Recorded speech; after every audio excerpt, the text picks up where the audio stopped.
980. This is Dr. Chambers on Call, keeping you healthy without the dreaded copay. I want to talk a little bit about electronic cigarettes and my take on them, because electronic cigarettes are the 21st century sort of nicotine delivery system, like cigarettes to the traditional tobacco cigarettes were in the 20th century. I want to talk about, are they good for you? Are they not good for you? Whether you need them, whether you don't need them, and would I recommend them? But first, I better take a call. Let me talk to Michael. Hi, Michael. You're on with Dr. Chambers. How can I help?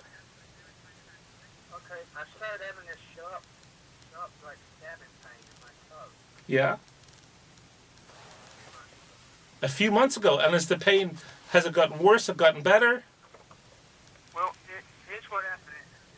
I was getting it exactly the same time every morning. It was 3:30 would wake me up. Now, the pain has gone in the toe, but right behind my toe, in the side of my foot. Okay. My left foot, actually. Now the pain is in the side of my foot right now. And on a scale of 1 to 10, Michael, how would you rate the pain?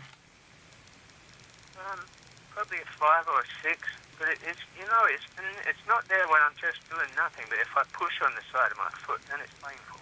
Okay, and you haven't traumatized the foot? You didn't injure it in any way? No, sir. No. Are you a smoker, Michael? No. No. Did you ever smoke? Never. Are you diabetic? No. No. And have you had any foot problems prior to this? No, sir. Okay, did you cut your own nails, Michael? Yeah, I do. Yeah, and the pain isn't in the side of the nail, it's not? No. And there's nothing swollen around the toenail itself? No. And there's no bruising? There's no bruising, there's nothing in it. And have you tried any pain meds? No. Well, there's a number of things, and I think everyone should kind of think about this for 1 second, because we all get foot pain, right? Most of us get foot pain at some time of the day. Sometimes you get out of bed in the morning, you put your foot down, it goes, ugh, you get a little cramp, you start to get going. So when you see a guy like me in an urgent care, what do I think of? Well, I want to know is, if you traumatize your foot, if you twist it, if you banged it, if you injured it playing a sport, or you're a runner. Because sometimes runners don't notice that they've injured themselves during the run, they can have a little stress fracture. So that's kind of one category. The next group I look at are people like, do they have an ingrown toenail? Because, well, most of us, especially guys, when we cut our nails, we don't do a very good job. And the toenail tends to grow in.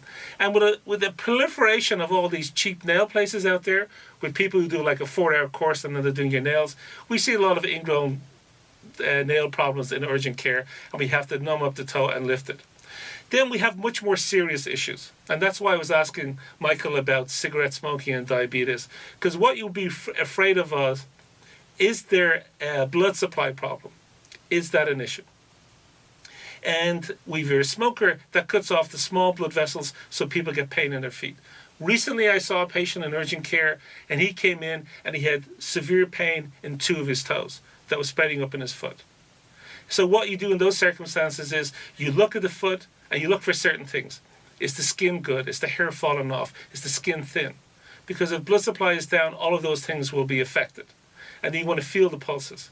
There's kind of 2 big arteries in your feet, the dorsalis pedis and the posterior tibial. If you can't feel those, there's a problem. We have a little machine that we can put on the foot to see if we can pick it up with an ultrasound. That tells us if there's any things there. So those are the kind of things that go through our mind. In Michael's case, the fact that the pain is extending and it's hitting along the outside of the foot, that's called the metatarsal, that bone there. I think that, Michael, you need to be seen by somebody. And I would go today, and there must be an urgent care attached to your health plan, and tell them what's going on. Let them have a look. They may want to do an x-ray, but at the very least, they want to examine the foot, see what's happening with the arteries, and make sure there isn't a problem going on there. If you're having pain at the moment, Michael, I would suggest using something like Advil. So that was Michael, and he called me on 888-539-2980, and you can call me too with whatever's on your mind about your health. That's 888-539-2980. Let's talk electronic cigarettes. They're basically a nicotine delivery system. That's all they are, right? It's a battery-powered vaporizer. And there's nicotine put in there, and it's pure nicotine that gets into your lungs. Because what are cigarette smokers? They are nicotine addicts. That's what a cigarette smoker is. That's why when you're with a cigarette smoker, they have to smoke periodically to get their fix. They just do. They say, oh, well, I want a cigarette because I just want a cigarette. They want a cigarette because if they don't get one, they're going to go into withdrawal. Now, I detest smoking. I hate smoking. I abhor it. Because over the years, I've seen so much death, I've seen so much morbidity with it. The first person I ever told was going to have a shorter life was a cab driver who had lung cancer from cigarette smoking. So, my bona fides on this kind of stuff is very much out there. I don't like cigarettes. But I do believe electronic cigarettes are a good alternative for smokers. If smokers want to get off cigarettes, electronic cigarettes are a good way forward. There's no evidence so far that they're better than the other methods that we have out there, which is the nicotine gum and the patches and all that kind of stuff. I'm not a big fan of Shantix, that medicine that you see advertised all the time, because there's been a lot of side effects with it. My worry with electronic cigarettes is very simple. That people who are not cigarette smokers will start to use them, or that they'll try and advertise them to the young and get the young hooked to nicotine, and that may lead to cigarette smoking. Now, over the last, couple of years, the amount of electronic cigarette smoking in the United States has tripled. It's becoming really fashionable. And people like me in healthcare are kind of concerned about this. Hollywood has taken it on. There's pictures of the older generation like Jack Nicholson smoking, but there's also heartthrobs like Leo DiCaprio doing the exact same thing. And it's popular among some of the 20-somethings as well, some of the more fashionable people. So there's an issue. So why am I bringing it up? Well, the FDA this month is going to rule on this about what exactly electronic cigarettes are and how they should be monitored or controlled.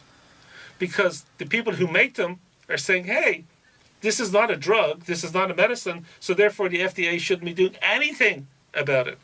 And I have to laugh about that. I mean, come on. Nicotine is not a drug? Nicotine is addictive. We all know that. We all know that. The thing is, we don't know the side effects of electronic cigarettes. They haven't been around long enough.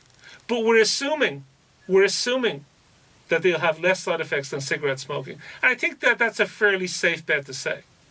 But we won't know for about 10 or 20 years whether electronic cigarette smoking is really bad for you or not. But if you're asking me which is the lesser of two evils, cigarette smoking, tobacco, traditional smoking, or electronic cigarettes, I'm firmly going to say electronic cigarettes are better for you. That's a definite.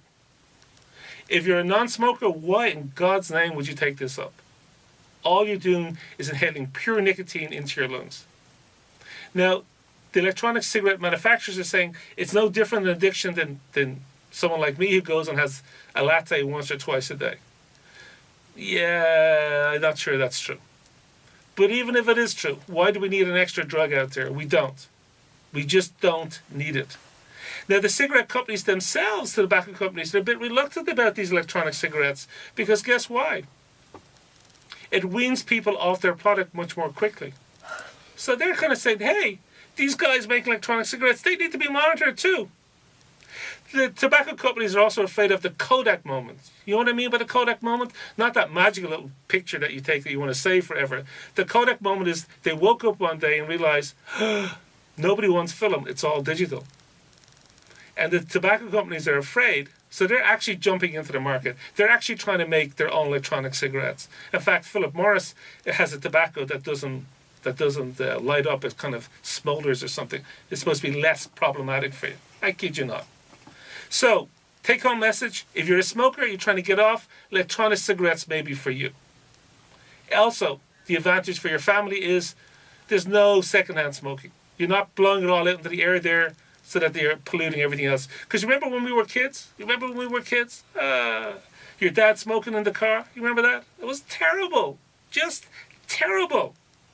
888-539-2980 is the number to call. That's 888-KFWB-980. Remember, on this show, no questions too tough, no questions too embarrassing, and no question, whatever you want, you can call and ask. 888-539-2980. When I come back, I want to cover a little bit about Obamacare again. I want to talk about some of the plans, some of the dates that's got to be set in your mind, like the open enrollment began October 1st. It ends March 31st, 2014. The plans come into operation January 1st, 2014. And there's a lot of confusion out there. People are scared. Well, what if I already have insurance? What do I need to do? Nothing. If you have employer-based health insurance, you need to do nothing. If you have Medicare, you do nothing. If you have Medicaid, you do nothing. It's only if you need insurance, if you're uninsured, or your insurance is very expensive, then you can go to Covered California, COVERED, Covered California, that had 650,000 hits on its first day. So there is pent-up demand. But I've got to run the break. 888-5392.